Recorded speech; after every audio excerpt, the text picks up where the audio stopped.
Hello everyone, I'm Hugo. And I'm Jake, and we fucked up I fucked up a thing.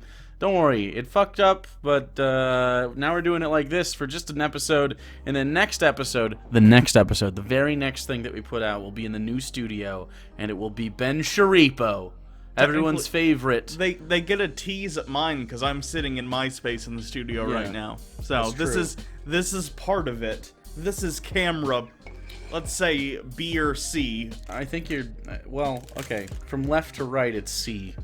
Okay, I'm camera C. Okay. Yeah, Anyway. I fucked it up. I messed up a video. It doesn't matter. But we're doing a Jake Reads today. So I harvested these from the luscious fields of Twitter, and we gathered our crops and we brought them here. I don't know what happens after the. I think they just store them in silos at this point. This is the refining process, okay? Of the metaphor that started out as a harvest. I'm not a farmer. Are you a farmer? Do you know anything about this? No, I've never planted anything. This is us canning. We're canning the. Shut up. Just read it, okay? Bail me out. It's your job to pull the ripcord here. Alright, Grunder Industries FC ambassador says, "What's your favorite soup?" That is a great question. I swear to God, if you say something stupid like cereal, I'm gonna leave the call. No.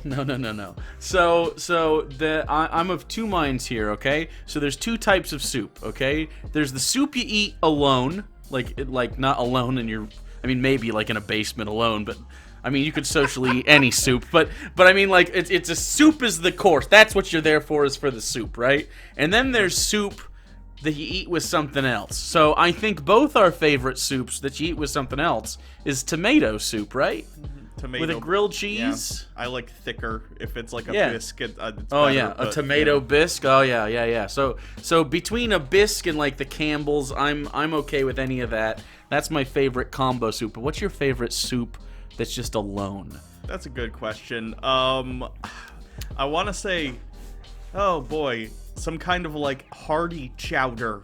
Hearty chowder? Like a not clam? No. I feel like you don't like clam. Something with like meat and stuff in it, meat and potatoes and like stuff like that. Is that not a chowder? Does it have to be something specific? I feel like chowder. I feel like chowder works. Does stews count?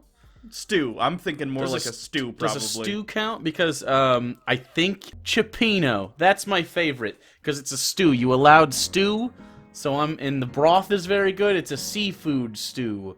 It's an Italian-American dish. It's got like mussels and shrimp and all sorts. Cheape. That's my shit. That's where I'm at. I also make a delicious clam chowder, just myself. So I think that's the answer. Did you ever try it? You don't like clams, do you? No. Well, I've had fried clams and they're all right, but no, I haven't had like raw, or whatever, when people actually eat raw. Them on the ooh, I had an oyster. That's an oyster. So there's. Oh, I don't think people eat. Do people eat raw clams? I don't really know. But clam chowder is super good. I make a good one. Anyway, so yeah, I think that's it. Now I want soup. Now I want soup. Oh no, we can't. Okay, I was gonna ask if we could quit and eat soup, but whatever. Pronouns in my bio. Do you ever worry about your work bleeding into your real life in a detrimental way or affecting your personality negatively?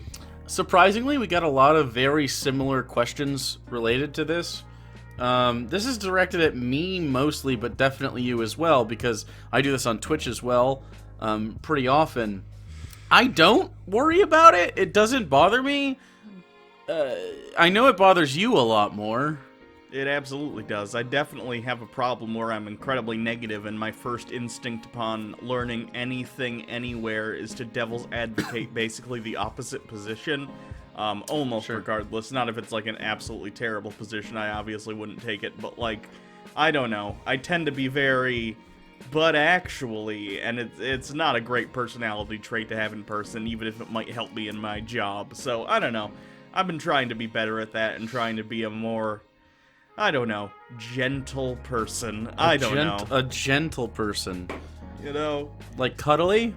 Just not so abrasive, not such an asshole. I don't think you are generally abrasive, like in day-to-day life. Although unless you are arguing with somebody, then you can. Remember that one time you made that girl cry?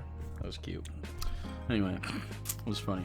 So, no, I don't worry about it bleeding into real life, because real life includes these things, right? So, I just think it's how you cope with stuff. As far as affecting your personality, I don't know. If you let other people's opinions on things affect your personality, which seems like a lot more than affecting your mental health. Like, I could understand why something would bother you, like, oh shit, there's racists and they run over people with cars at rallies. That obviously, like, bothers me.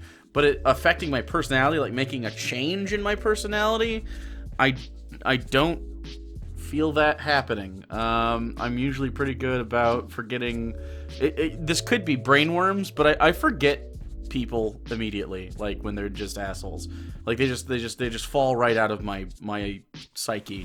They don't affect me after I'm done talking to them. Like sometimes on Twitter you might see me say like, I will genuinely forget who you are by the time we're done with this, when they say like, oh, you're mad. I'm like, not really. I'm usually pooping for way too long and talking to you and not doing other things that are productive.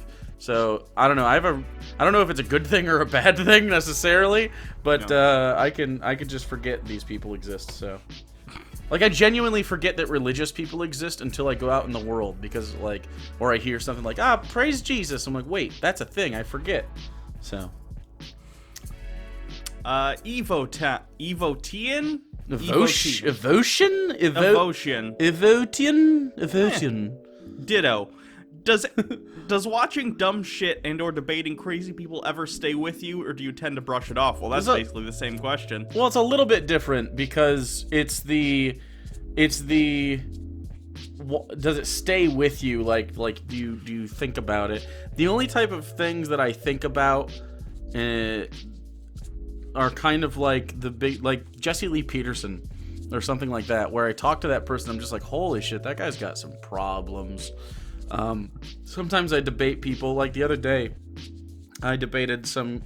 Debate is a strong word.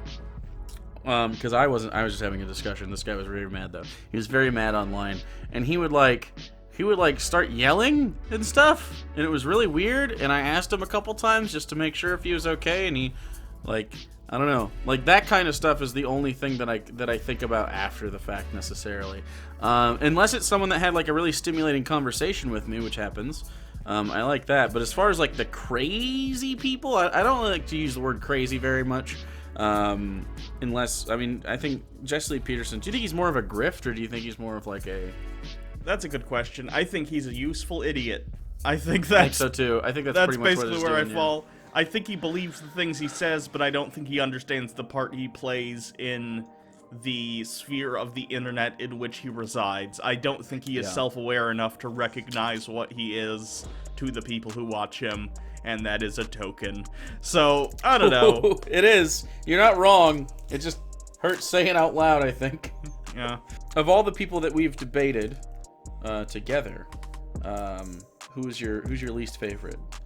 Oh, Kent Hovind for sure. I got real mad during that debate and made an idiot of myself, so... I wouldn't say that. I think he made an idiot of himself, but... Well, he's Kent Hovind. He's constantly making an idiot of himself, of course, but, like... The fact that he brought those young people there to basically applaud him during a fucking debate...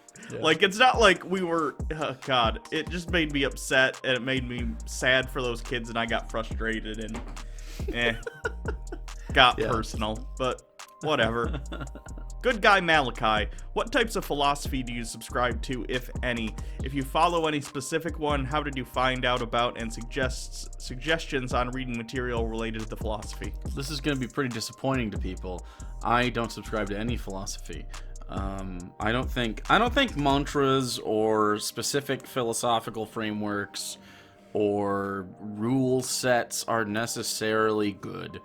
I think some people crave structure in that way, whereas I don't know, there just isn't a system that I think has a catch-all unless that system is don't have rules, right? So I don't know, like I don't subscribe to any particular set of philosophical beliefs. I would just tend to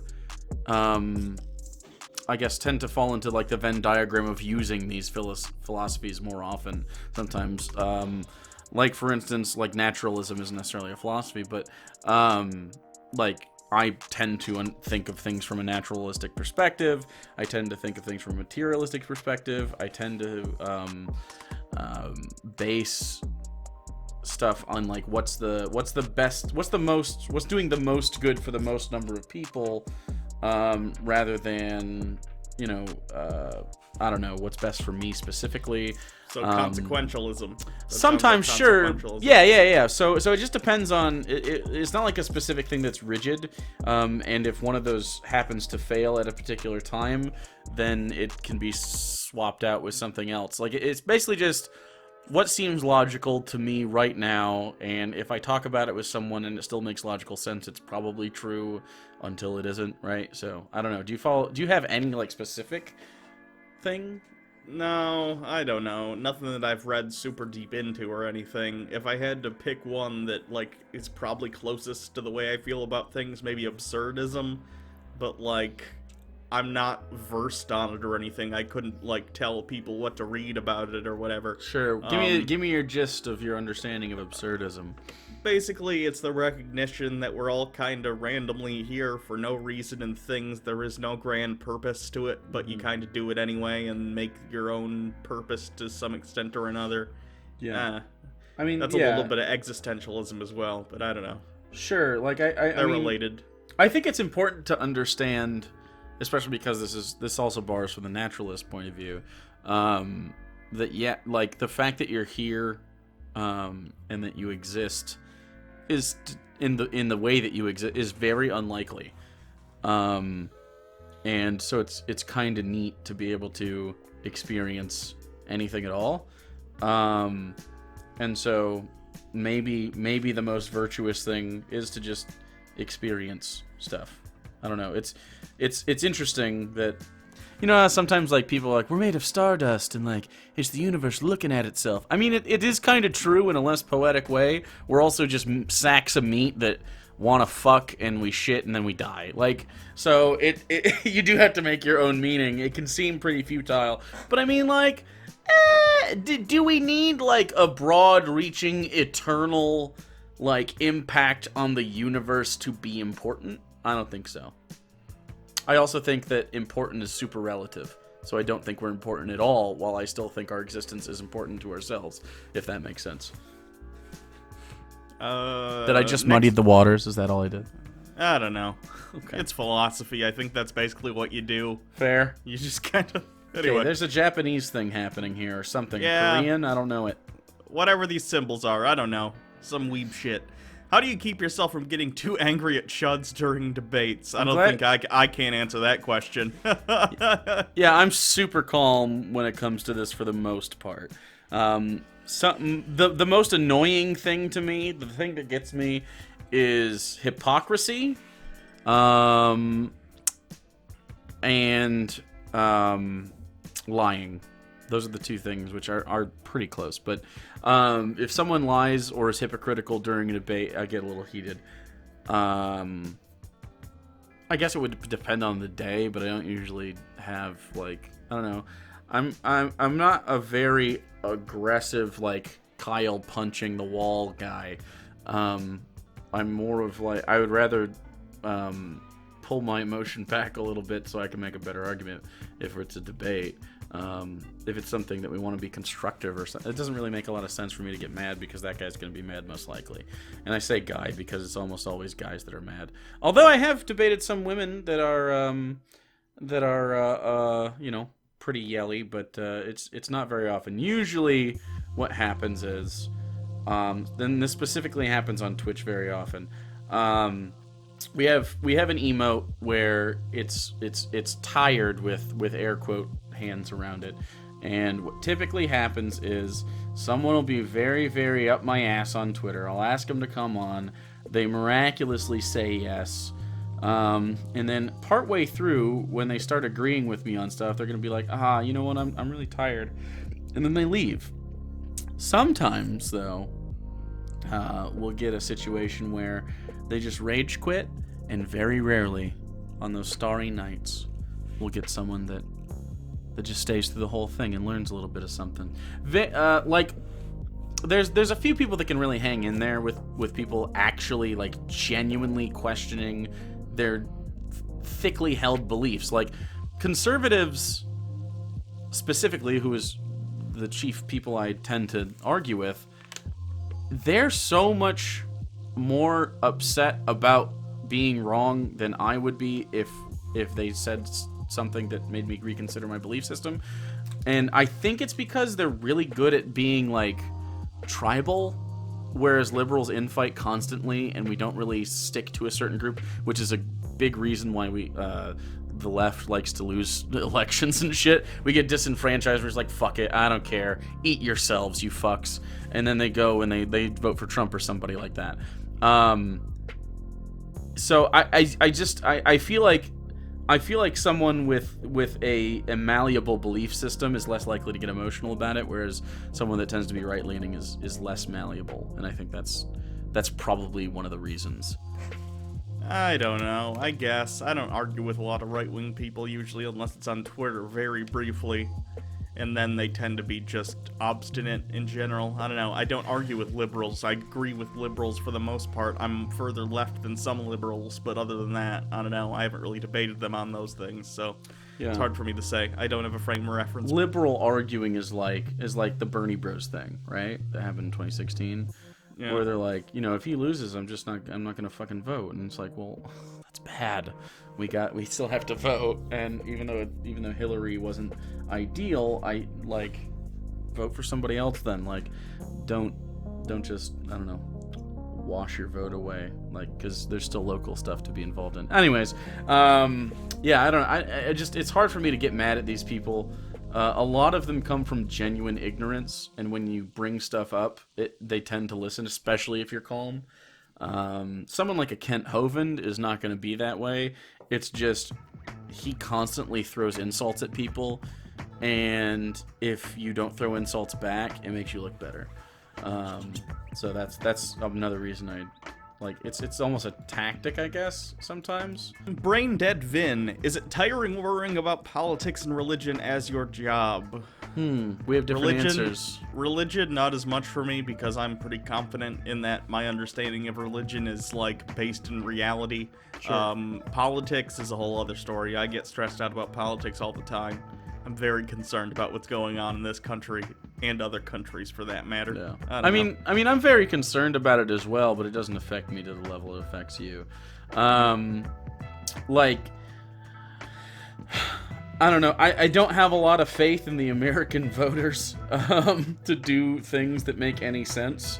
I mean, let's just talk about something simple like guns, right? Like, it's written down in the Constitution, and so they're like, nah, don't touch them. And it's like, yeah, but we could though, because it's in the Constitution, and that's what amendments are for. We could talk about this. We have to get again. They get really emotional about it. And it's like, but it doesn't make logical sense if we can't handle it. Like, as a population, we obviously can't handle it, and like, if guns make people safer, then we should objectively have the fewest shootings per capita, because we have the most guns per capita in the modern world. Like that's just how it should work. And if it doesn't, then there's something wrong. And I don't know, we don't have to get into a gun debate, but it's stuff like that where we just live in different realities with so many people.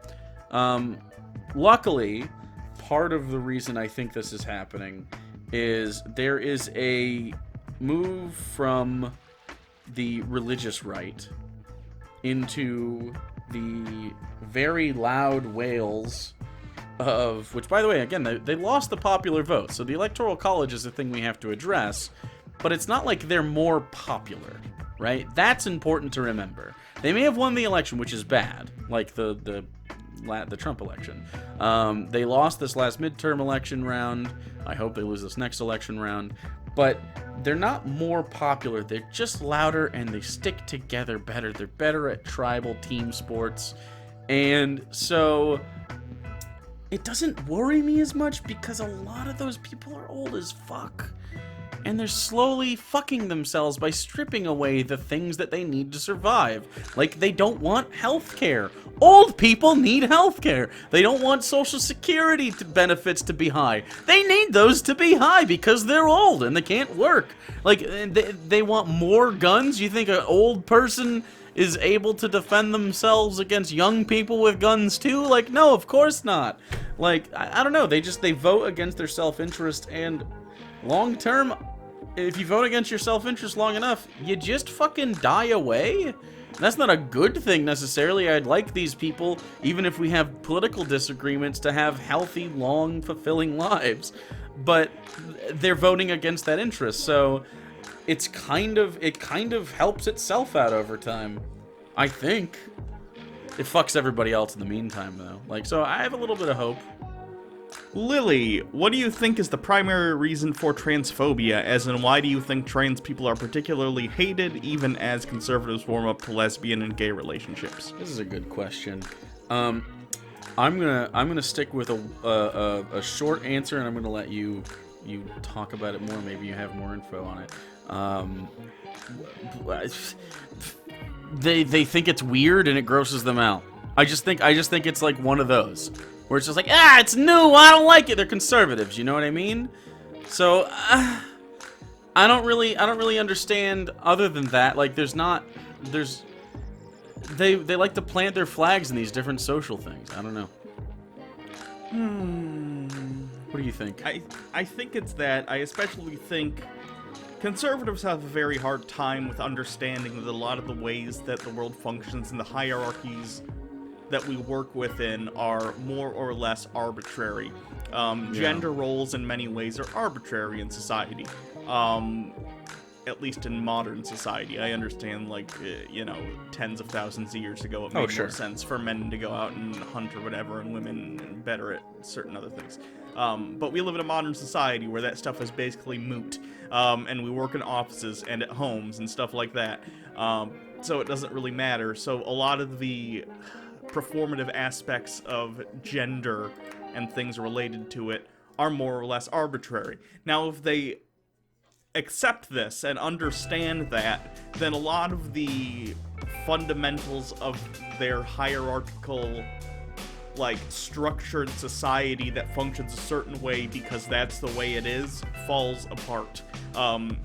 I also think a lot of people like that, especially conservative men, tend to be a little insecure about their own masculinity, especially those who don't like trans people. I don't know why. I don't think it matters at fucking all. But some people seem to be pretty uncomfortable in their own skin, and when they see someone else doing something to make themselves happy, even though it goes against what the grain has been previously for, decades and decades and decades, whatever, I don't know. It makes them uncomfortable. It makes them have to address certain things within themselves that they maybe don't want to, and I don't know. I think it comes down to confusion and having their worldview confronted, and they don't like it, and it becomes a target in the same way that gays and lesbians had been over the past, however many decades or whatever, because that, again, was sort of an affront to what it meant to be a man, what it meant to be a woman, and have relationships with other people when you're having them with people of the same gender as you. I don't know. I think it's a big, complex issue. I don't think anyone has all the answers, but I think a lot of it stems from the inherent confrontation of their own bad ideas about hierarchy and gender. I don't know. I think that makes sense. I don't think you're far off. As you talk about it more, it seems to track. I wonder how many of those people, like, maybe because as we see more people come out, like, our initial projections of, like, how many people are gay or whatever are vastly undervalued as more time goes on, and sexuality is a more open topic where people are just like, yeah, I'm gay or I'm bi or I'm pan or whatever, and you see that like there's a good chunk of people that like aren't just hetero. I think you're gonna see as time goes on, there are a lot of people that like don't necessarily subscribe to our societal concepts of what makes a man and what makes a woman, and some people will choose to like bail out of those titles as a means of both self-expression and a way to shirk off what we expect out of people with those titles.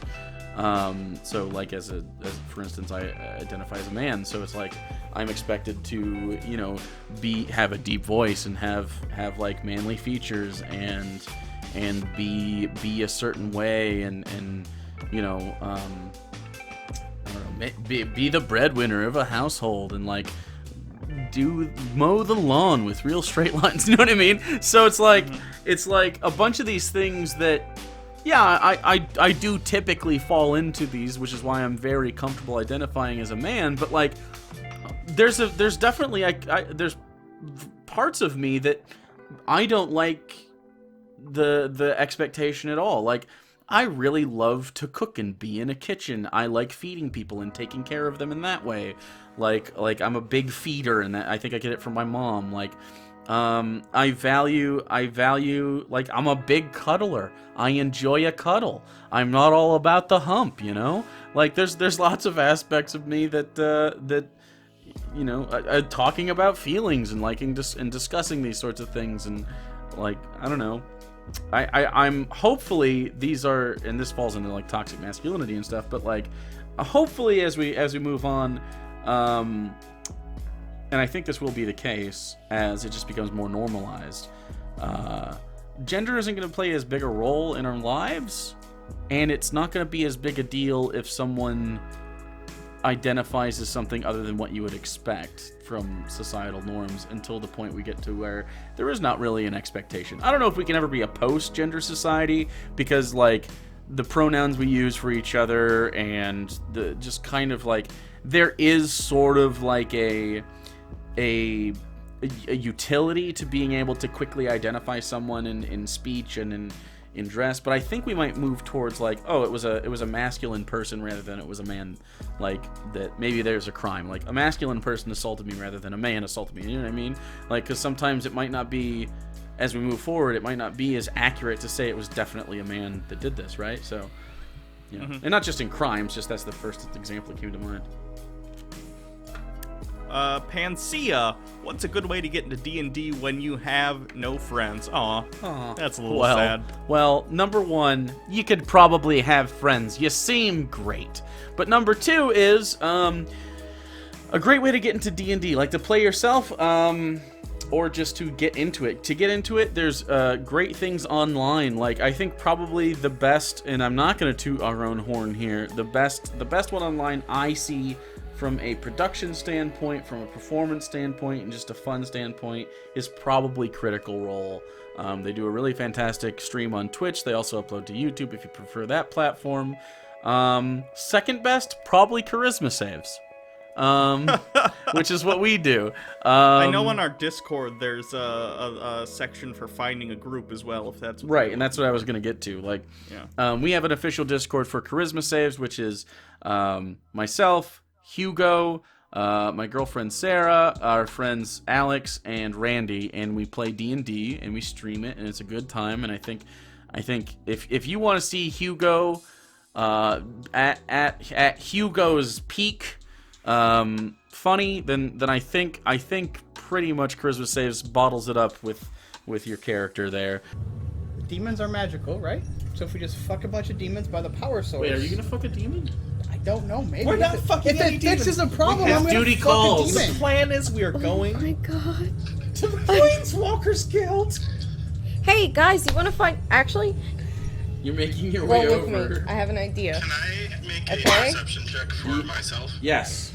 If I tell you what myself. we're doing, will it make you feel better? Is this in the service of us What are you trying to getting do? to the Yes. Planeswalker? Okay. And we'll make For it myself. easier. Let's see how good he looks. Is there Oh, yeah. is there a pleasure palace that looks like they might have BDSM like I mean, there's people equipment? literally walking around whipping each other in the streets. So, I want to find some ball gags.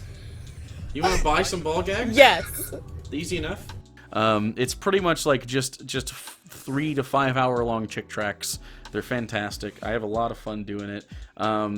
It's not like high fantasy. It's not like Lord of the Rings. It's more like how would you describe it? More like if Cyberpunk and Fallout and Skyrim smashed into each other, and Doctor Who and like I don't know. There's lots going on. I think it's a lot of fun. I'd love you guys to check it out. It's over at Unpop. It's also streamed live on twitch.tv/actualjake, where I do other stuff that you'd probably like.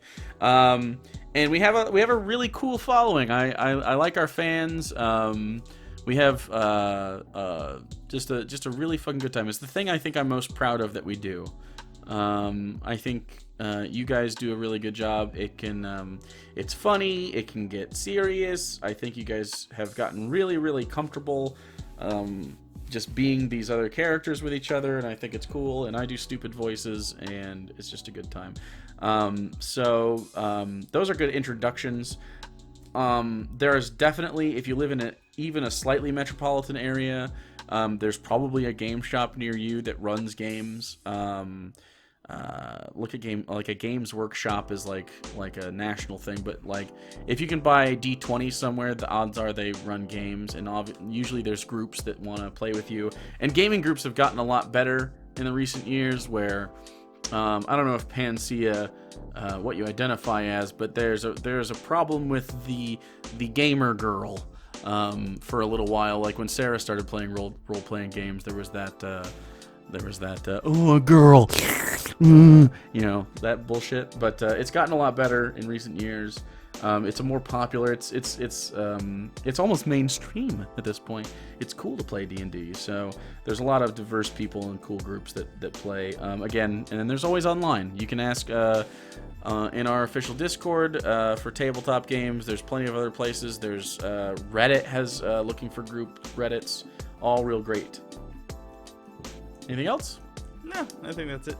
And then finally, Jay says, do you ever get tired of talking with people that have different views that are oftentimes rude or vicious? I never get tired of talking to people. Ever. I know Hugo disagrees. Yeah. If someone just gave me like a truck full of enough food for the rest of my life and paid off my mortgage, yeah, I would probably sit in a room alone and eat Hot Pockets and be content never speaking to anyone again. Yeah, that's true. Yeah. Me, on the other hand, I like to engage with the life. And because people are so vast and different, I like to talk to everybody. If someone has a disagreement with me, I would absolutely love to talk to them. If they're just a fan that agrees, I like to talk to them. I do a fan call-in show every once in a while on Twitch that's a lot of fun. We talk to people on here when we do like unboxing stuff, which we should probably do soon. We took a little bit of a break, but we're getting back into, I think at the end of this week, we're going to be doing another Hugo and Jake Address the Nation, where we like to talk to people. It's not necessarily one-on-one, but through super chats and stuff. I just like to talk to people. I think people are interesting, and people are capable of learning from one another, and communication is super important. And as far as rude or vicious, I can usually talk somebody down from being particularly rude or vicious, because usually what we consider rude or vicious is someone genuinely being ignorant of like things that hurt people's feelings, like using F slurs when talking about gay people or whatever, or T slurs when talking about trans people. Like, sometimes these people are just like, they don't actually know the impact of their words, and if you can show people that, like Hunter Avalon's a great example of this. Are you familiar with Hunter Avalon, Hugo? Nope. Really? Oh, so he's a right-wing kid that does YouTube. He's pretty popular. He's a trash bag usually, but he had a discussion with me, and I showed him studies that show like misgendering people, and dead naming specifically, because he was talking about Riley Dennis. I don't know if you recognize Riley Dennis, but they had beef a while back. Riley is a trans woman, and Hunter was, maybe not dead naming, but definitely misgendering. And I was like, well, here's a study that shows that like when you misgender somebody, it's like it's akin to like popping a bottle rocket off like a someone that has PTSD from war. Like it's not that different from a psychological standpoint as far as the trauma someone goes through that repeated process. And after that, he hasn't been misgendering people. Just tossing that out there. So everyone's reachable to some level, even if it's just making them less cruel. Maybe they're not going to be correct, but I feel like just most people give a shit about other people to some extent. Like, most people don't just want, to hurt people for no reason, and even ones that fundamentally disagree. So I think it's important to talk to people. Now, if they go too far, then fuck them.